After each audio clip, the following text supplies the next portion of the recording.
So hi guys welcome back to my to videos. तो इस video में दोस्तों डिस्कस करने वाले हैं यहाँ पर कुछ इंपॉर्टेंट कंपनीज को और उनसे रिलेटेड कुछ इंपॉर्टेंट अपडेट्स हैं जिसकी बात करेंगे इस वीडियो में।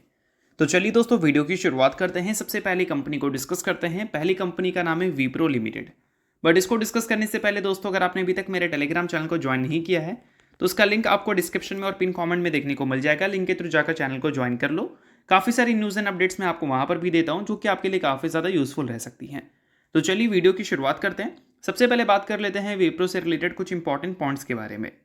दोस्तों पिछले कुछ टाइम में विप्रो का जो परफॉर्मेंस है वो थोड़ा सा इंप्रूव जरूर हुआ है। पिछले 3 साल का अगर स्टॉक प्राइस सीएजीआर अगर देखोगे तो वो 3% है, यानी कि सिंगल डिजिट में है।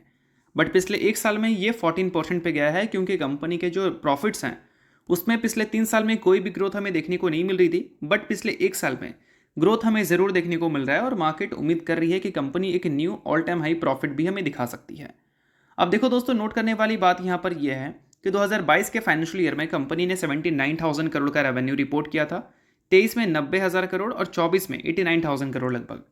बट अगर बात करें कंपनी के नेट प्रॉफिट की तो 22 में सबसे बड़ा नेट प्रॉफिट लगभग 12,200 करोड़, 23 में उससे कम 11,300 करोड़ और 24 में 11,100 करोड़।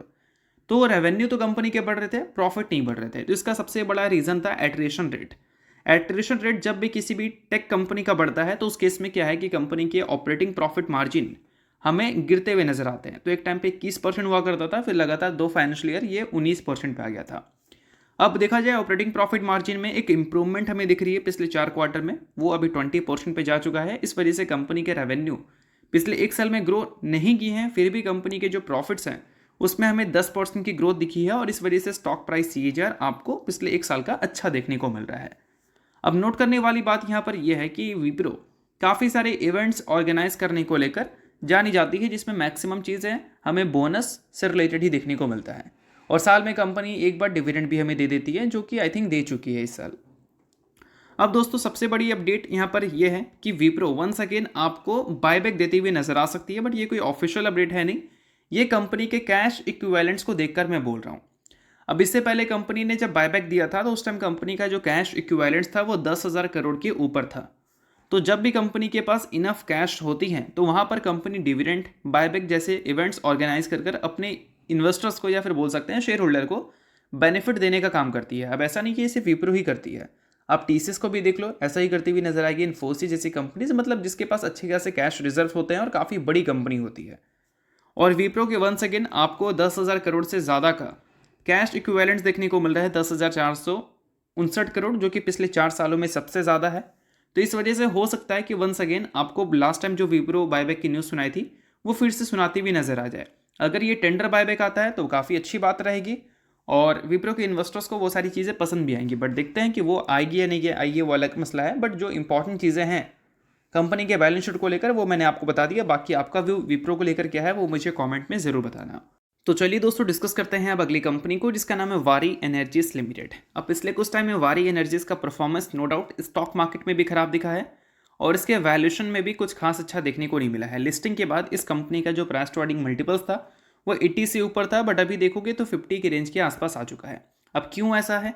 क्योंकि जो एक्सपेक्टेशन थी वारी एनर्जीज के ग्रोथ से, उस एक्सपेक्टेशंस के अकॉर्डिंग हो सकता है कि ग्रोथ आपको डिलीवर होते हुए देखने को ना मिले, ऐसा मार्केट उम्मीद कर रही है। क्यों? क्योंकि ये कंपनी एक्सपोर्ट पे बहुत ज़्यादा डिपेंडेंट रहती है और एक्सपोर्ट पे कंपनी जब डिपेंडेंट है तो फिर हमें एक चीज़ नोट करनी है कि एक्सपोर्ट में कभी भी प्रॉब्लम्स हमें देखने को नहीं मिलने चाहिए। डोमेस्टिक मार्केट में जो कंपनी अच्छा बिजनेस करती है वो अगर थोड़ा सा एक्सपोर्ट करती है, उससे थोड़ा सा रेवेन्यू आता है, तो अगर मान लो ग्लोबली कोई टेंशन्स क्रिएट होंगी तो उन सारी कंपनीज को उतना प्रॉब्लम नहीं होगा जितना प्रॉब्लम उन कंपनी होगा जो कि मैक्सिमम रेवेन्यू अपने एक्सपोर्ट से जनरेट करती है। ठीक है, अब वारी एनर्जीज की अगर हम बात करें, रिसेंटली काफ़ी ज़्यादा फोकस में आई थी रिगार्डिंग सोलर मॉड्यूल्स और सोलर सेल्स की जो मैन्युफैक्चरिंग ये कंपनी करती है और 21% से भी ज़्यादा का मार्केट शेयर है कंपनी के पास। कितना मार्केट शेयर है? 21% से ज़्यादा नहीं है, 21% है। अगर FY24 की बात करें तो 21% का मार्केट शेयर है अगर हम डोमेस्टिक मार्केट की बात करें। और दोस्तों एक्सपोर्ट की अगर हम बात करें, इंडिया से जितना भी एक्सपोर्ट होता है सोलर मॉड्यूल्स का, उसका 44% मार्केट शेयर हमें वारी एनर्जीज का ही देखने को मिलता है। तो अभी हाल ही में क्या हुआ कि गवर्नमेंट की तरफ से थोड़ा सा ध्यान दिया जा रहा है कि इंडियन जो कंपनीज़ हैं उस पर भी थोड़ा सा आपको ग्रोथ का तड़का लगता हुआ दिखे।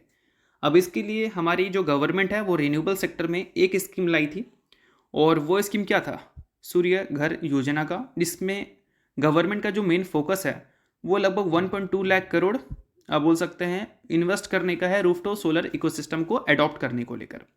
अब इसमें बहुत सारी कंपनीज को अच्छा फ़ायदा हो सकता है, जो कंपनी फाइनेंस करती है उनको भी फ़ायदा हो सकता है, जो कंपनी ईपीसी में वर्क करती है उसको भी फ़ायदा हो सकता है, जो कंपनी मैन्युफैक्चरिंग करती है लाइक प्रीमियर एनर्जीज और वारी एनर्जीज जैसी कंपनीज, तो उसको भी फ़ायदा हो सकता है। तो डोमेस्टिक सपोर्ट वारी एनर्जीज के लिए काफ़ी ज़्यादा इंपॉर्टेंट है, क्योंकि आपने ये तो देख लिया कि वारी एनर्जीज एक्सपोर्ट पे अच्छा खासा डिपेंडेंट रहती है और 44% का मार्केट शेयर है इंडिया की जितने भी एक्सपोर्ट होते हैं उस पर। और वारी एनर्जीज के दोस्तों अगर रेवेन्यू की बात करें, लाइक किस सेगमेंट से कितना रेवेन्यू आता है, तो एक्सपोर्ट सेल से अगर देखोगे तो 57.64% रेवेन्यू ये जनरेट करती है। तो अभी क्या है, प्रॉब्लम क्या है, एक्सपोर्ट के नंबर्स पे ही प्रॉब्लम है ना। और ऐसे टाइम पे अगर गवर्नमेंट डोमेस्टिक बिजनेस को बढ़ावा देती है तो कहीं ना कहीं वारी एनर्जीज के लिए ये एक संजीवनी की तरह काम कर सकता है, ऐसा भी हम बोल सकते हैं। तो वारी एनर्जीज के अगर आप इन्वेस्टर हैं तो इस चीज़ को आप नोट कर लो कि सिर्फ एक्सपोर्ट पे नहीं, इस कंपनी को थोड़ा सा डोमेस्टिक से रिलेटेड भी अपडेट्स देनी होंगी, और वो इस कंपनी के लिए फ़ायदे का ही सौदा रहेगा। तो चलिए अब डिस्कस करते हैं अगली कंपनी को, जिसका नाम है हिंदुस्तान एरोनॉटिक्स यानी कि HAL। सो दोस्तों अभी हाल ही में एक न्यूज़ हमें देखने को मिला। न्यूज़ ये था कि इसरो और स्पेसएक्स यानी कि एलॉन मस्क की कंपनी, इन दोनों के बीच में एक कोलैबोरेशन देखने को मिला, जिस वजह से काफ़ी सारे बोल सकते हैं एनालिस्ट और ब्रोकरेज हाउस ये दिखा रहे हैं कि काफ़ी सारे डिफेंस स्टॉक्स को इससे फ़ायदा हो सकता है, जिसमें HAL जैसी कंपनीज़ का भी नाम आता है, और भी काफ़ी सारी कंपनीज हैं जिसमें पारस डिफेंस जैसी कंपनीज़ का नाम आएगा, जो कि इस कोलैबोरेशंस की वजह से फ़ायदा ले सकती है। और उसके अलावा और भी कंपनी है जिसमें MTR टेक्नोलॉजी का भी नाम आता है। तो ये सारी कुछ कंपनीज थी जिससे रिलेटेड ये न्यूज़ थी, जो कि हमने डिस्कस कर लिया। इसके अलावा और भी कुछ इंपॉर्टेंट पॉइंट है जो कि आपको पता होना चाहिए। अभी रिसेंटली इंडिया और US के बीच में एक ट्रेड एग्रीमेंट हमें देखने को मिला है, जिस ट्रेड एग्रीमेंट में F-35 जेट जो है वो सप्लाई करेगी US इंडिया को। अब ट्रेड एग्रीमेंट हुआ है इंडिया और डिफेंस के बीच में, इंडिया और US के बीच में, तो इससे कहीं ना कहीं जैसा कि उम्मीद किया जा रहा था कि ट्रंप अगर आते हैं तो कोई सेक्टर को फ़ायदा हो ना हो, डिफेंस सेक्टर को हो सकता है। और उसको लेकर पहली न्यूज़ तो हमें सुनने को मिल रही है कि ट्रेड में हमें डिफेंस सेक्टर में अच्छी बढ़ावा देखने को मिल रही है और अच्छी कोलैबोरेशन देखने को मिल रही है, ऐसा हम बोल सकते हैं। तो ये सारी कुछ अपडेट्स थी जो कि HAL से रिलेटेड थी। अगर आप इस कंपनी के इन्वेस्टर हैं तो बेशक इन सारी न्यूज़ को आप नोट कर सकते हैं। बाकी किसी भी तरह का बाई सेल रिकमेंडेशन नहीं है, सभी चीज़ें सिर्फ और सिर्फ एजुकेशन पर्पज़ के लिए हैं। तो चलिए दोस्तों डिस्कस करते हैं अब अगली कंपनी को। सो दोस्तों अगली कंपनी का नाम है KBC ग्लोबल, जिसने कल के दिन स्टॉक स्प्लिट नहीं, बोनस का अनाउंसमेंट किया है, जिसका रेशियो है 1:1, यानी कि एक शेयर के बदले कंपनी आपको एक शेयर एक्स्ट्रा दे रही है बोनस के तौर पर। सो अगर आप इस कंपनी के इन्वेस्टर हैं तो इस न्यूज़ से आप खुश हो सकते हैं। शेयर होल्डर नहीं है तो आप इग्नोर कर सकते हैं कंपनी को, क्योंकि काफ़ी छोटी कंपनी है। न्यूज़ थी इस वजह से मैंने बता दिया। बाकी किसी भी तरह का बाई सेल रिकमेंडेशन नहीं है, तो सभी चीज़ों को आप चाहो तो इग्नोर भी कर सकते हो। तो चलिए दोस्तों ये सारी कुछ इंपॉर्टेंट अपडेट थे कुछ इंपॉर्टेंट कंपनीज को लेकर, जिसकी बात की हमने इस वीडियो में। होप करता हूँ वीडियो आपको अच्छा लगा होगा। वीडियो लाइक कीजिए, पहली बार सब्सक्राइब कीजिए। वीडियो के लिए बहुत बहुत शुक्रिया।